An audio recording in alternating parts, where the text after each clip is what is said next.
Hello everyone, welcome to the lecture number 2। इस lecture में हम सीखेंगे प्रोजेक्ट विंडो के बारे में, टाइमलाइन के बारे में और की फ्रेम्स के बारे में। ठीक है, ये पहले लेक्चर की तरह बोरिंग नहीं होगा और लंबा नहीं होगा, सो हम इसको जल्दी जल्दी कंप्लीट करेंगे। ठीक है, तो ग्रैब अ कॉफ़ी और any other beverage if you want and let's just get started.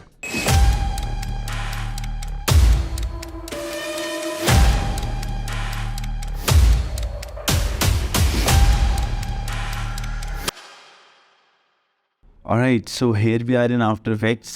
ठीक है, तो हमारे जो लेफ़्ट साइड में इसे बोलते हैं प्रोजेक्ट विंडो। ये हम यूज़ करते हैं अपने सारे एसेट स्टोर करने के लिए। यहीं पे हमारे सारे एसेट स्टोर होते हैं। ठीक है, तो यानी कि अगर मैं एसेट डालना चाहूँ, कैसे डाल सकता हूँ? एसेट्स बोले तो डिज़ाइन एसेट, जो कि हम यूज़ करने वाले हैं अपने प्रोजेक्ट में। कूल।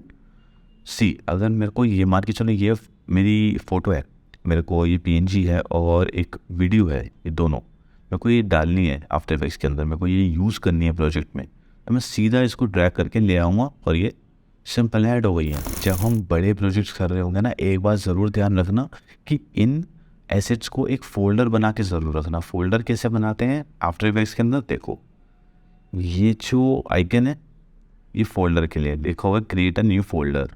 तो फोल्डर क्रिएट करो और उसके अंदर सीधा डाल दो। ये अंदर जा चुके हैं। कूल। तो ये था कुछ प्रोजेक्ट विंडो के बारे में। अब ये आइकन आप देख रहे हो, ये आइकन होता है कॉम्पोजिशन बनाने के लिए। कॉम्पोजिशन एक यहाँ से बनती है, न्यू कॉम्पोजिशन, और एक यहाँ से बन जाएगी। ठीक है, ऑल्सो ये वीडियो को अगर मैं सीधा ड्रैग कर रहा हूँ इस पर या फिर इस वाले बटन पे, तो एक इसी जो वीडियो का रेजोल्यूशन है उसी रेजोल्यूशन की कॉम्पोजिशन बन जाएगी। इसका रेजोल्यूशन था इतना, मैं अगर मैं चेक करना चाहूँ तो यहाँ पे एंड कॉम्पोजिशन सेटिंग्स। ठीक है, देखो हमने कॉम्पोजिशन बनानी अब सीख ली है। ठीक है, अब अगर हमने प्रोजेक्ट विंडो में जो एसेट्स पड़े हुए हैं उसको कॉम्पोजिशन में कैसे डालना है, जो प्रोजेक्ट विंडो में एसेट्स पड़े हुए हैं उसको कॉम्पोजिशन में कैसे डालना है, सीधा उसको क्लिक करके ड्रैग करके लेकर आना और वो आ जाएगा। ठीक है, लेट्स सपोज ये वीडियो मेरे को डालनी है तो मैं सिंपली ड्रैग करके ला सकता हूँ। और मैंने देखा जैसे ही मैंने ड्रैग करा तो यहाँ पे उस वीडियो के बारे में आ गया। जैसे ही मैंने कॉम्पोजिशन में वो एसेट डाला, उस एसेट के बारे में नीचे भी आ गया। ठीक है, तो यहाँ से ही हमें एनिमेशन करनी होगी। ये वाला जो पार्ट है मैंने पिछले वीडियो में भी बताया था कि इसे बोलते हैं हम टाइमलाइन। ठीक है, टाइमलाइन बेसिकली होती है उस कॉम्पोजिशन का ड्यूरेशन कितना है। ठीक है, कहने का मतलब देखो, हमने ये कॉम्पोजिशन का ड्यूरेशन पहले ही सेट किया था जब हम कॉम्पोजिशन बना रहे थे। मैं फिर से दिखाता हूँ, एक सेकेंड। अगर मैं न्यू कॉम्पोजिशन क्रिएट करूँ, ठीक है, तो ये जो स्टार्ट टाइम कोड है इसको नहीं, जो ड्यूरेशन लिखे हुए ना 13 सेकेंड्स। ठीक है, ड्यूरेशन को हम ऐसे रीड करते हैं, लास्ट वाले डिजिट्स फ्रेम्स को रिप्रेजेंट करेंगे, सेकेंड लास्ट सेकेंड्स को, then minutes and then hour. ठीक है, ओके। मैंने फ्रेम रेट 24 ले रखा है। ठीक है, तो अगर मैं यहाँ पे 24 तक जा सकता हूँ, 24 तक नहीं, बेसिकली 23 तक जा सकता हूँ। तो 23 इसको मैं पढ़ूंगा कैसे? 13 सेकेंड्स 23 फ्रेम्स का मेरा कॉम्पोजिशन 2 की ड्यूरेशन होगी। ठीक है, एक और बार करके देखते हैं।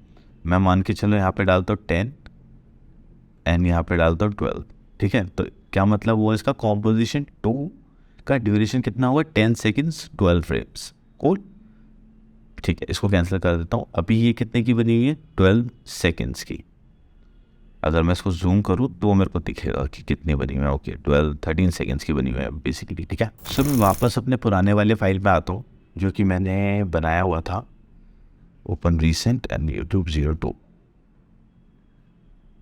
Don't save. ये वो फाइल है जो मैंने बनाया हुआ है। ठीक है, इसमें कुछ नहीं है, इसको ज़्यादा देखने की ज़रूरत नहीं है। ये मैंने एक स्लेट बना रखी है, तभी मैं बार बार इस पर फाइल पे आ जाता हूँ। और ये स्लेट मेरे को बेसिकली अच्छा लगता है, ऐसा स्लेट वाली फीलिंग आती है कि जैसे मैं पढ़ा रहा होता हूँ। तो ठीक है, kind of old school thing. ठीक है, तो हम इस पर ज़्यादा फोकस नहीं करते, हमें जो चीज़ सीखनी है उस पर फोकस करते हैं। ठीक है, 1 सेकेंड, मैं ज़रा इसको ना हाइड कर देता हूँ। हाइड करना मैं बाद में सिखाऊंगा, अभी नहीं। ठीक है, हम पहले बनाएंगे अब शेप लेयर। ठीक है, इसके अंदर हम शेप लेयर बनाते हैं। कूल। एक कोई सी भी, लेट्स सपोज मैं ले लेता हूँ rectangle, no take rounded rectangles, okay. तो मैंने एक रेक्टेंगल बना लिया, सही है। मैं इसका कलर थोड़ा सा चेंज कर रहा हूँ, कौन, सही है। तो ये मैंने रेक्टेंगल ले रखा है, ठीक है। अब ज़रा देखते, जैसे ही मैंने रेक्टेंगल बनाया ना, तो नीचे आफ्टर इफेक्ट्स ने इसका नाम दिया शेप लेयर 2।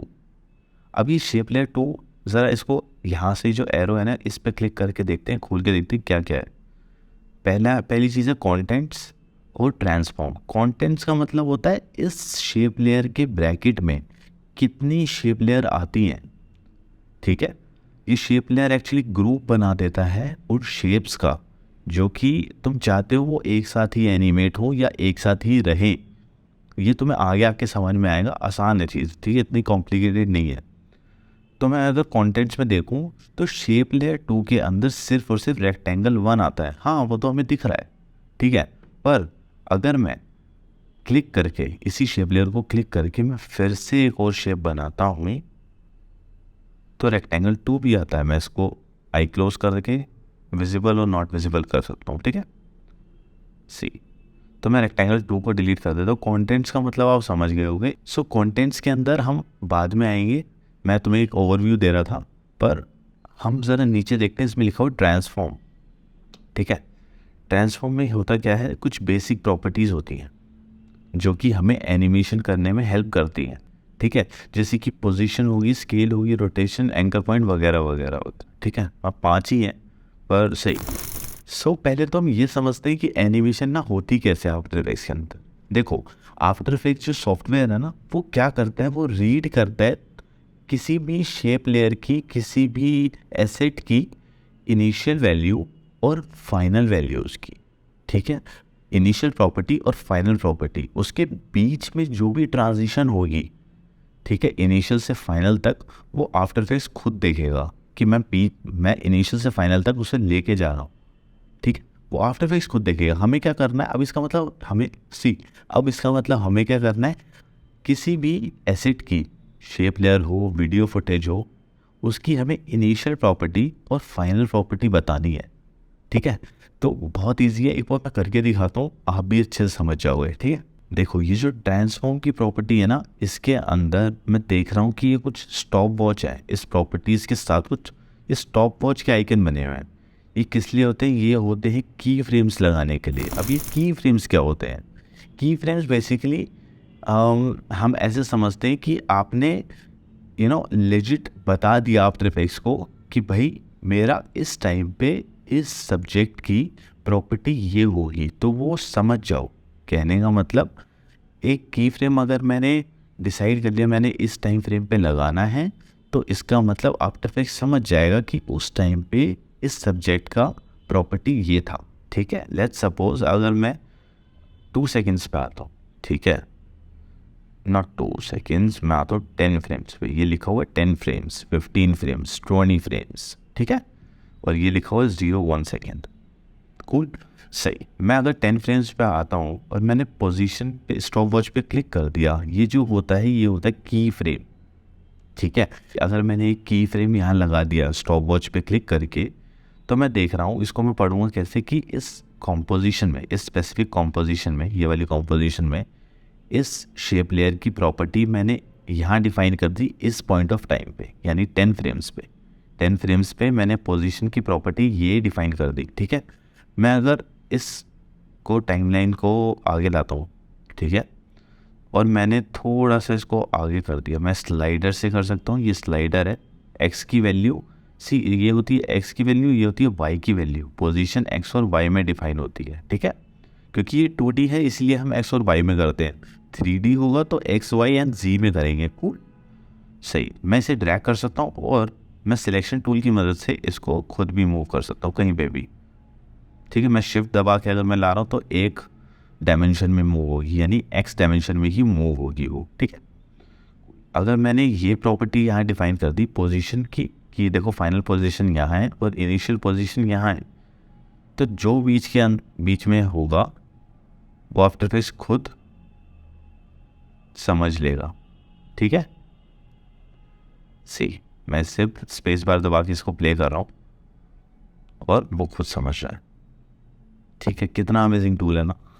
ठीक है, पर ऐसे ज़रूरी नहीं सिर्फ हम एक ही प्रॉपर्टी हम यूज़ कर सकते, there are many properties in After Effects. ठीक है, पोजीशन जैसे रोटेशन होगी, और भी हम जब इफ़ेक्ट्स पढ़ेंगे ना आगे आने वाली क्लासेस में, वो बहुत ज़्यादा एडवांस जो क्लासेस होंगी उसके अंदर आपको समझ में आया कि बहुत सारी ऐसी स्टॉप वॉच देखने को मिलेंगी, और आपको आपके आफ्टर इफेक्ट्स की जर्नी इसी स्टॉप वॉच से ही है। ठीक है, तो अगर मैं वापस आता हूँ रोटेशन में, तो यहाँ पे मैं अगर इसको रोटेट कर रहा हूँ और लेट्स सपोज मैं एक से ज़्यादा स्टॉप वॉच, कितनी भी मैं स्टॉप वॉच यूज़ कर सकता हूँ, वो आपके ऊपर है। ठीक है, मैंने यहाँ पे ये आगे ले आया एंड देन मैं इसको ज़रा 180 कर देता हूँ, इसको 180। इसका मतलब कि ये 180 डिग्रीज घूमेगा और पोजीशन में यहाँ पे चेंज होगी, पोजीशन चेंज होगी। सी,